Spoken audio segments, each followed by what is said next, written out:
Phone receive করে hello বললে কি হয় জানলে আপনি অবাক হয়ে যাবেন। বর্তমান আমাদের সোসাইটির ভিতরে ম্যাক্সিমাম পিপল সকলেই আছে, সকলে হ্যালো বলে ফোন রিসিভ করে হ্যালো বলা শুরু করে। শুধু তাই নয়, অনেকে হ্যালো বলে তারপরে সালাম দেয়, হ্যালো আসসালামু আলাইকুম।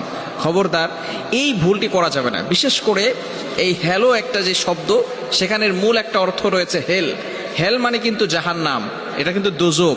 বিশেষ করে আরবের অধিকাংশ মুফতি যারা রয়েছে, গ্রান্ড মুফতি যারা রয়েছে, তারা বলছেন যে শুরুতে এই শব্দটা ব্যবহার করা যাবে না, শুরুতে কিন্তু সালাম দিয়ে কথা বলতে হবে। কেননা নবীজি সাল্লাল্লাহু আলাইহি ওয়াসাল্লাম নিজে জানিয়ে দিয়েছেন, আসসালামু ক্বাবলাল কালাম, কথা বলার পূর্বেই সালাম দিতে হবে। সালামই হচ্ছে একটা ইসলামের, মুসলমানদের সর্বপ্রথম কথাই হচ্ছে সালাম। সালামের অর্থ হচ্ছে শান্তি বর্ষিত হোক।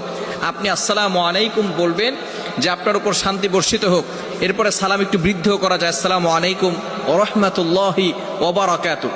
আপনি আসসালামু আলাইকুম এতটুকু বললেও হবে, আসসালামু আলাইকুম ওয়া রাহমাতুল্লাহ এতটুকু বললেও হবে, আসসালামু আলাইকুম ওয়া রাহমাতুল্লাহি ওয়া বারাকাতুহু এতটুকু বললেও হবে। অনেক সময় আমরা উত্তর দিতে একটু ভুল করে থাকি। আসসালামু আলাইকুম যদি কেউ বলে তাহলে তাকে একটু বাড়িয়ে বলতে হবে, ওয়ালাইকুম আসসালাম ওয়া রাহমাতুল্লাহ। এটা হচ্ছে সুন্নাহ পদ্ধতি। যদি কেউ আসসালামু আলাইকুম ওয়া রাহমাতুল্লাহ বলে তাহলে তাকে তিনটা শব্দ বলতে হবে, ওয়ালাইকুম আসসালাম ওয়া রাহমাতুল্লাহি ওয়া বারাকাতুহু। যদি কেউ তিনটা শব্দই বলে, আসসালামু আলাইকুম ওয়া রাহমাতুল্লাহি ওয়া বারাকাতুহু, তাহলে আপনিও তাকে পাল্টা তিনটিই বলবেন, এর বেশি বলবেন। অনেকে আবার ওয়া জান্নাতুহু ওয়া মাগফিরাতুহু ওয়া কিরামাতুহু, এগুলো কিন্তু সুন্নাহ নয়, এগুলো রাসূল সাল্লাল্লাহু আলাইহি ওয়াসাল্লাম আমাদেরকে শিক্ষা দেন নাই, এগুলো সালামের সুন্নাহ পদ্ধতি নয়। এজন্য তিনটা পর্যন্ত বলা যাবে, এর বেশি নয়।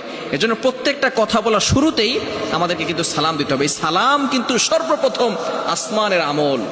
আসমানের সর্বপ্রথম আদম আলাইহিস সালাতু ওয়াস সালামকে আল্লাহ পাক রব্বুল আলামিন যখন সৃষ্টি করেছিলেন, সৃষ্টি করার পরেই তিনি আদম আলাইহিস সালামকে একটা অর্ডার করেছিলেন। আল্লাহ পাক রব্বুল আলামিন আদেশ করেছিলেন, আদম যাও তুমি ফেরেশতাদেরকে গিয়ে সালাম দাও। তিনি সালাম দিলেন, আসসালামু আলাইকুম ওয়া রাহমাতুল্লাহ। আল্লাহ পাক রব্বুল আলামিনের আসমানের সর্বপ্রথম আমল হচ্ছে এই সালাম।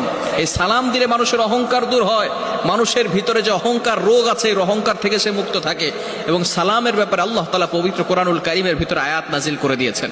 আপনি পবিত্র কোরআনুল কারীম খুলেন, 18 নম্বর পারা 17 নম্বর পৃষ্ঠার 13, 14, 15 নম্বর লাইনগুলোতে সূরাতুন নূরের 61, 61 নম্বর আয়াতে রব্বুল আলামিন বলেন, فإذا دخلتم بيوتا فسلموا على أنفسكم تحية من عند الله।